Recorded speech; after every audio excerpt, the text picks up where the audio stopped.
Amigos, tengan buena tarde. Continuamos con el estudio de la palabra de Dios. Continuamos con la lectura de Marcos 5.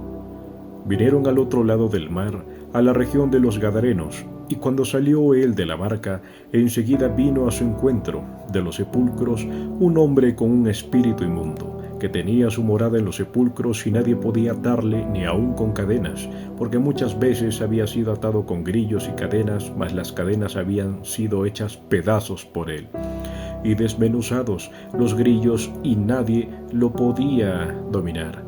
Y siempre de día y de noche andaba dando voces en los montes y en los sepulcros e hiriéndose con piedras. Cuando vio pues a Jesús de lejos, corrió y se arrodilló ante él, y clamando a gran voz dijo: ¿Qué tienes conmigo, Jesús, Hijo del Dios Altísimo? Te conjuro por Dios que no me tormentes. Porque le decía: Sal de este hombre, espíritu inmundo. Y le preguntó: ¿Cómo te llamas? Y respondió diciendo: Legión, me llamo porque somos muchos. Y le rogaba mucho que no los enviase fuera de aquella región. Estaba allí cerca del monte un gran hato de cerdos paciendo, y le rogaron todos los demonios diciendo: Envíanos a los cerdos para que entremos en ellos. Y luego Jesús les dio permiso, y saliendo aquellos espíritus inmundos, entraron en los cerdos, los cuales eran como 2000, y el hato se precipitó en el mar por un despeñadero, y en el mar se ahogaron. Y los que apacentaban los cerdos huyeron y dieron avisos en la ciudad y en los campos, y salieron a ver qué era aquello que había sucedido. Vienen a Jesús y ven al que había sido atormentado del demonio y que había tenido la legión, sentado, vestido y en su juicio cabal, y tuvieron miedo. Y les contaron los que lo habían visto cómo le había acontecido al que había tenido el demonio y lo de los cerdos, y comenzaron a rogarle que se fuera de sus contornos. Al entrar él en la barca, el que había estado endemoniado le rogaba que le dejase estar con él, mas Jesús no se lo permitió, sino que le dijo: Vete a tu casa, a los tuyos, y cuéntales cuán grandes cosas el Señor ha hecho contigo, y cómo ha tenido misericordia de ti. Y se fue y comenzó a publicar en Decápolis cuán grandes cosas había hecho Jesús con él, y todos se maravillaban.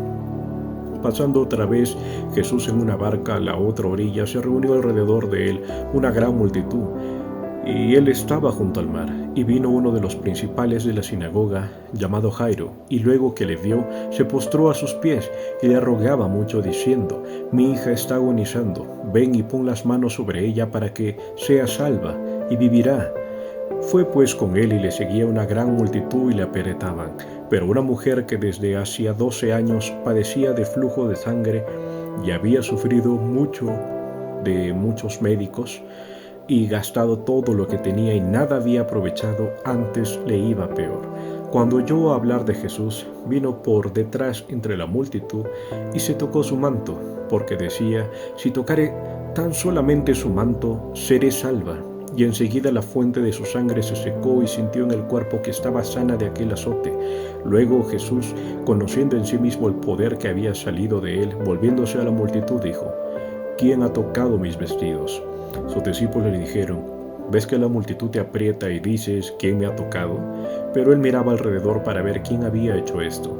Entonces la mujer, temiendo y temblando, sabiendo lo que en ella había sido hecho, vino y se postró delante de él y le dijo toda la verdad.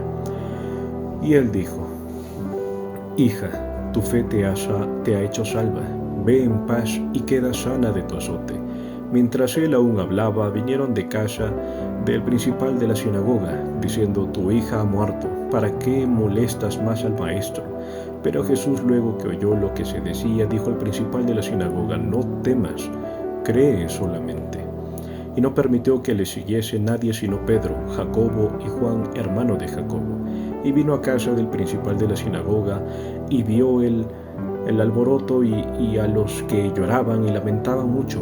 Y entrando les dijo: ¿Por qué alborotáis y lloráis? La niña no está muerta, sino duerme. Y se burlaban de él. Mas él, echando fuera a todos, tomó al padre y a la madre de la niña y a los que estaban con él.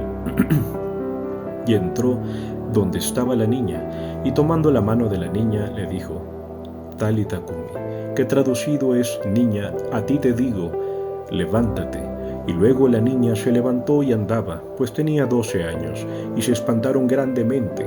Pero él les mandó mucho que nadie lo supiese y dijo que se le diese de comer. Amén.